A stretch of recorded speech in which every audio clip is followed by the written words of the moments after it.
Halo guys, kembali lagi dengan saya Evan. Cerita nyata kali ini kita akan membahas film kisah nyata lagi ya, yaitu tentang peperangan yang terjadi di Vietnam pada tahun 1964. Perancis yang menjadi penguasa Vietnam saat itu kalah oleh pasukan komunis Vietnam Utara. Setelah kalah dan mundur, Amerika Serikat mulai aktif terlibat dalam konflik antara Vietnam Utara dan Vietnam Selatan. Amerika di sini memberikan bantuan militer dengan tujuan untuk menguatkan Vietnam Selatan dan membantunya mengalahkan Vietnam Utara. Ya udah guys, daripada kalian penasaran, ini dia alur cerita film We Were Soldier tahun 2002.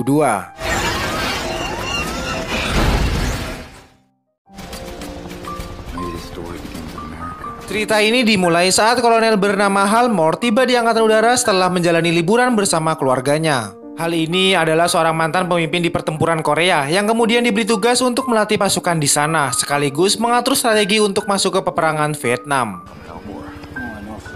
Bersama dengan Framley di hari pertamanya, ia pun langsung mengumpulkan beberapa tentara untuk mengumumkan kalau dari saat itu mereka akan dilatih dan dipersiapkan untuk perang di Vietnam. Nah, dari sanalah guys, hari-hari selanjutnya mereka lalui dengan latihan keras, seperti latihan menembak sampai latihan terjun di medan yang penuh dengan musuh. Walaupun keras dalam setiap melatih tentaranya, hal ini juga seorang kepala keluarga yang sangat menyayangi keluarganya. Semua itu terlihat saat ia sampai di rumahnya, dan ia pun langsung menyempatkan untuk berdoa bersama anak-anaknya. Hal dan juga Framley sebenarnya menyadari kalau setiap tentara yang dilatihnya itu masih kurang berpengalaman dan masih cupu. Karena itulah di suatu kesempatan ia pun mengingatkan kepada semua tentaranya untuk tak fokus latihan dan peduli satu sama lain. Karena ketika dalam kondisi peperangan hanya orang yang di sampingnya lah yang dapat menolongnya. Semakin berjalannya waktu, mereka pun akhirnya mulai menunjukkan semangatnya dan saling membantu satu sama lain. Di suatu hari, seorang tentara bernama Jack mendapatkan kabar bahagia kalau istrinya telah melahirkan seorang anak perempuan. Namun di samping itu, kabar bahagia itu juga turut membuatnya merasa sedih karena sebentar lagi ia justru akan dikirim ke dalam medan peperangan. Ia pun kemudian mengungkapkan kepada Hal yang saat itu menghampirinya kalau peperangan yang akan dihadapi nanti, Jack sangat merasa takut dan tak mau membuat anaknya yang baru lahir itu menjadi seorang yatim. Menyadari beban yang sedang dirasakan bawahannya itu, ia pun mencoba mulai menenangkannya, mengajaknya berdoa bersama sekaligus mengungkapkan kalau ia akan berusaha semampu yang ia bisa untuk membuat semua bawahannya selamat dan memenangkan peperangan. Mendengar kalau Hal begitu peduli ke semua bawahannya, Jack pun akhirnya sedikit merasa tenang. Tapi tentu saja guys, di balik itu semua ada tanggung jawab berat yang harus Hal pikul sendirian. Dalam kondisi perang, apapun bisa saja terjadi. Apalagi ketika ia membaca jurnal perang kekalahan tentara Prancis. Di sana tertulis dan terlihat kalau semua tentaranya dibantai habis oleh pasukan Vietcong. Singkat cerita, para istri tentara pun kemudian menyaksikan sebuah pidato lewat tayangan TV yang mengatakan kalau Amerika telah siap untuk mengirim pasukannya ke medan perang di Vietnam. Mendengar berita tersebut tentu saja membuat mereka cukup sedih, namun ya apa boleh buat karena itu merupakan tugas negara dan mereka pun harus tetap tegar menghadapinya. Dan dalam suatu pesta perpisahan, Hal pun mengungkapkan kepada atasannya kalau ia keberatan dengan perintah yang terkesan mendadak itu. Sedangkan kompinya masih dalam tahap pelatihan dan belum benar-benar siap untuk terjun langsung ke medan perang. Dan ditambah lagi, musuh yang dihadapinya juga musuh yang sudah terlatih. Namun, si atasan itu pun menjawab kalau semua ini adalah perintah langsung dari presiden dan ia pun tak bisa berbuat apa-apa. Esok harinya, Hal kemudian memberikan pidatonya kepada mereka yang akan diberangkatkan perang. Ia pun mengungkapkan kalau peperangan yang akan mereka hadapi akan sangat sulit dan penuh tekanan. Ia juga menegaskan kalau ia tak bisa berjanji semua pulang dalam keadaan selamat. Namun, satu hal yang ia bisa janjikan, kalau di medan perang nanti, ia akan menjadi orang pertama yang berada di garis depan dan orang terakhir yang tak akan meninggalkan satupun bawahannya hidup ataupun mati. Setelah melewati malam yang panjang dan penuh rasa sedih yang mendalam, Hal dan yang lainnya pun kemudian bergabung dengan pasukan lainnya untuk diberangkatkan. Singkat cerita, sampailah mereka di camp. Hal kemudian bertemu dengan beberapa rekannya untuk merundingkan rencana penyerangan. Satu hal yang membuat Hal bingung di sini, yaitu rekannya ternyata sama sekali tak tahu pasti berapa jumlah musuh yang harus dilawan. Hanya ada satu perintah, yaitu temukan musuh yang bersembunyi dan langsung bunuh jika menemukannya. Tepatnya pada 14 November 1965, maka berangkatlah kompi pertama menuju peperangan, di mana 60 orang mulai naik heli, sementara sisanya akan menunggu dijemput kembali. Sementara di sisi lain, Vietcong mulai sadar kalau pasukan Amerika sedang menuju ke arahnya. Si pemimpin di sana pun tak mau buang-buang waktu dan langsung memerintahkan anak buahnya untuk bersiap di posisinya masing-masing. Sesuai janjinya guys, Hal menjadi orang pertama yang menginjakan kaki dan mengatur barisannya. Sementara heli pun kembali diterbangkan untuk menjemput para anggota yang lain.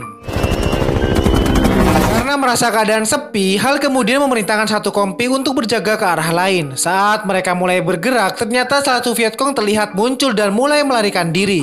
Tentu kompi itu pun mulai mengejar guys dengan maksud akan menjadikannya sandera. Dan di sisi lain, Hal juga ternyata menemukan salah satu dari mata-mata Vietnam lain. Saat itulah si mata-mata itu menyebutkan kalau markasnya berada di tengah gunung. Dan yang paling mengejutkan, mereka berjumlah 4.000 orang. Sementara pihak Amerika yang akan berperang hanyalah 395 orang saja. Kita kembali ke kompi yang mengejar musuh tadi guys, dan ternyata itu hanya pengalihan. Mereka pun tiba-tiba mendapatkan serangan mendadak dan membuat mereka kewalahan oleh serangan yang bertubi-tubi.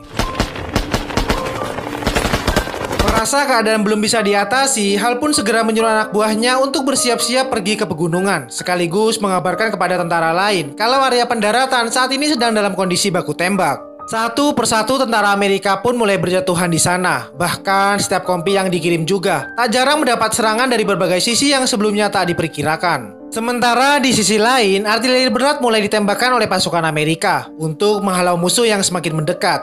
Hal itu agak sedikit membantu guys, namun tetap saja di sisi lain dengan kalahnya jumlah, mereka pun tetap mendapat serangan yang tak kunjung berkurang.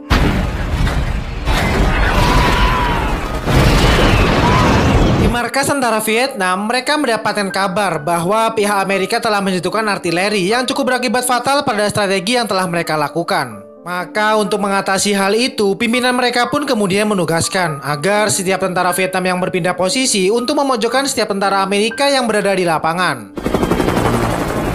Saat pasukan kembali didaratkan, Hal kemudian memerintahkan untuk bergabung dengan kompi lain. Karena kalau tidak, musuh akan dengan cepat membuat mereka terpojok dan terpisah dengan kompi-kompi lainnya. Sementara di pihak Vietnam, mereka melaporkan kalau Amerika berhasil menggagalkan rencana. Karena Amerika terus maju dan melancarkan serangan jarak dekat. Agar tidak mengalami hal yang lebih buruk lagi, pimpinan di sana pun segera memberikan instruksi untuk melakukan penyerangan dengan memanfaatkan jalur sungai. Namun, Hal sepertinya sudah bisa memprediksi apa yang musuh rencanakan. Maka dengan segera, ia pun menyuruh anak buahnya untuk mengarahkan serangan langsung menuju ke jalur sungai. Serangan bertubi-tubi dan pasukan Amerika yang sudah terpisah itu membuat bantuan udara tak cukup membantu. Bahkan heli pengangkut tentara pun berhasil dilumpuhkan oleh pihak musuh. Dalam keadaan tercerai-berai dan perang yang tak henti-henti ini, Amerika menderita kekalahan cukup fatal. Bahkan kondisi semakin diperparah saat semakin banyak korban berjatuhan di sana-sini. Si Hal ini juga menyadari jika terus dalam kondisi seperti ini, maka tentunya akan semakin merepotkan. Apalagi di sisi lain terlihat mereka mulai kehabisan peluru dan semakin terpojok oleh serangan yang tak henti-henti.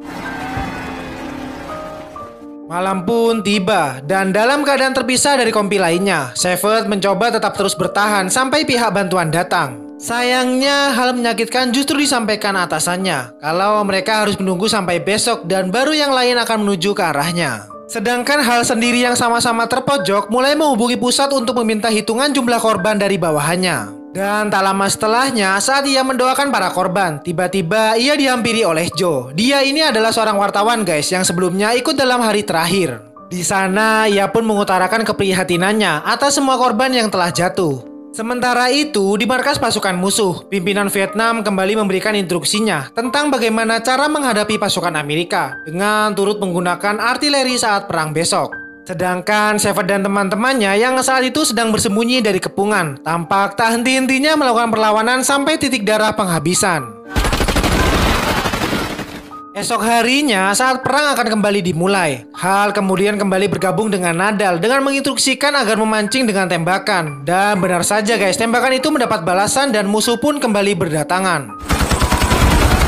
Karena kalah jumlah, ia pun langsung memerintahkan semua yang ada di sana untuk mundur dan menuju ke atas bukit. Namun di tengah perjalanan guys, Hal mendapat telepon dari Bob bahwa musuh kini menyerang mereka dengan menggunakan artileri. Sebelum percakapan itu selesai, Bob pun ternyata keburu mati di sana. Dan di saat yang bersamaan, kompi yang dipimpin oleh Jack juga ternyata mendapatkan serangan. Dan naasnya, si Jack pun harus tertembak di sana.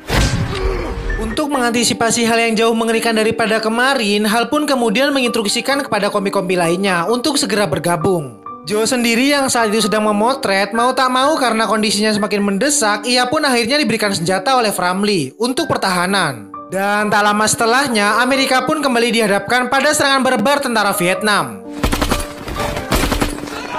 Tahu keadaan yang semakin terpojok dan tak mungkin bisa melawan pasukan musuh sebanyak itu, Hal akhirnya memutuskan mengirimkan kode keadaan darurat kepada markas. Di dalam kode itu, ia pun menyarankan untuk mengirimkan kapal perang sebagai penyerangan lewat udara. Hal itu pun akhirnya cukup terbukti karena dengan adanya serangan udara, pihak Vietnam akhirnya mampu dibuat kocar-kacir. Walau sebenarnya koordinat serangan agak melenceng dan harus mengenai teman sendiri. Sementara itu, Joe tampak tersentuh setelah menolong kawannya yang terluka. Dan sejak saat itu, ia pun kemudian memutuskan untuk kembali meninggalkan senjatanya dan memilih mengabadikan momen perang agar bisa diketahui oleh kalangan banyak pihak. Dan setelah diyakini, selain serangan udara mampu membuat musuh kelabakan, Hal pun segera memberitahukan untuk segera melakukan penjemputan, sekaligus melakukan penyelamatan pada kompi yang telah terpisah. Lagi-lagi rencana tersebut berhasil guys, walau pada akhirnya Hal cukup terpukul dengan kematian James. Dalam keadaan demikian, mereka pun kemudian mendapatkan pemberitahuan kalau mereka akan segera dipulangkan karena markas besar sedang mengirimkan batalion pengganti. Tapi Hal tidak menyetujui itu karena momen tersebut adalah yang paling ditunggu musuh untuk menghabisi mereka. Hal bahkan menyarankan supaya mereka menghemat amunisi supaya masih bisa mereka pergunakan untuk besok saat musuh memberikan serangan terakhir. Dan saat esok hari itu tiba, Hal benar-benar menyarankan agar semuanya mulai berbenah dan memutuskan menggunakan pisau di ujung senapan sebelum mereka melakukan serangan hidup atau mati. Saat semua yang selamat berhasil mencapai puncak dan siap ditembaki tentara Vietnam, saat itulah serangan heli Amerika membantai tentara Vietnam dari atas, hingga secara otomatis hal itu mampu membuat mereka tak berdaya dan hancur luluh porak-poranda. Saat yang tersisa mulai kocar-kacir dan saat itu pula Hal dan pasukannya maju menggempur dan menghabisi sampai tidak tersisa. Saat pimpinan tentara Vietnam tahu bahwa pasukannya telah mundur dan habis, ia pun memerintahkan pada yang lain untuk kabur dan membereskan semua yang penting yang ada di markas mereka. Dan akhirnya Amerika pun menang, namun tetap menyisakan kepedihan mendalam, terutama untuk Hal yang tak mampu menyelamatkan anak buahnya. Sementara Joe akan memberitahukan seputar peperangan itu lewat beritanya dan meyakinkan kalau sebuah perang bukan salah satu solusi terbaik untuk sebuah masalah. Dan di saat perang terakhir, Hal pun menjadi orang paling terakhir yang menginjakan kakinya di medan perang di lembah kematian Vietnam. Dan film pun berakhir. Banyak pelajaran yang bisa kita ambil dari film ini guys, terutama sikap pemimpinan Halmore yang selalu bijak dan selalu memperhatikan dan melindungi mereka yang ada di bawahnya. Ia akan selalu di depan dalam menjalankan setiap apa keputusannya dan pergi setelah semua janji ini benar-benar ia tepati. Yaudah guys, semoga cerita kali ini bisa menghibur kalian semua. Dan terima kasih banyak telah menonton video ini sampai akhir. Dan sampai jumpa di video selanjutnya. Dadah!